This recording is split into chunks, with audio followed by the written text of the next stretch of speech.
Well, yeah, well, it's a, you could say it's a building, but the church really isn't a building. Okay. It is a, I'm trying to put this in the correct vernacular.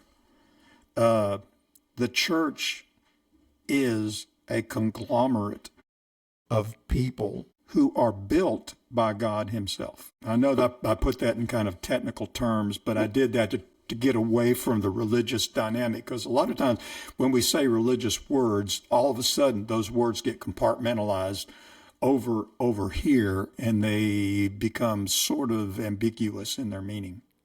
Well, if you took the word God out of that phrase you just said, you just defined a corporation.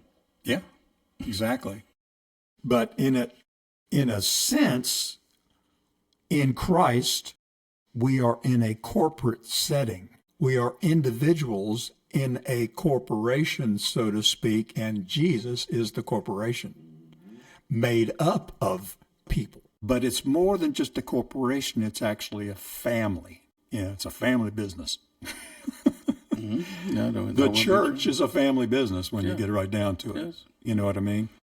Now, the problem with our flesh's perception of the church is that it becomes this established set of parameters. And we have a tendency, because it's much easier. Yeah, we love putting restrictions on things.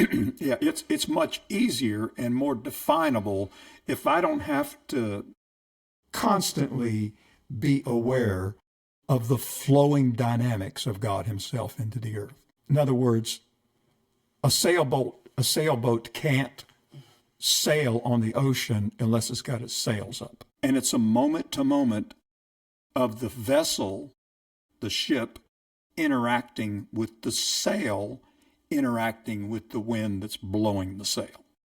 In other words, the ship's dead in the water without the sail, and the ship and the sail are dead in the water without the wind. And there's a lot of components that have to work cohesively for that to take place. That's right. So I'm saying this as an analogy of the church. Remember, Jesus said, I will build my church. And in the Old Testament, it says, unless the Lord builds the house, the laborers that are building the house labor in vain. Last thing that we want to do in us being the church is to try to build the church, because it's not our responsibility to build the church. It's Jesus's. And it's difficult for us to let go and let him. Well, it's very difficult for us to let go of anything. Because we have our ideas, how they should be. We know how we want people to act in the church. Don't do that. Don't do that. Don't you dare do that. And Jesus is going, wait a minute. The person that you're telling not to do that, I love them. And maybe if they do that, they will come under recompense, and it will be revealed to them that they are destroying their own lives through allowing this thing to happen inside of them.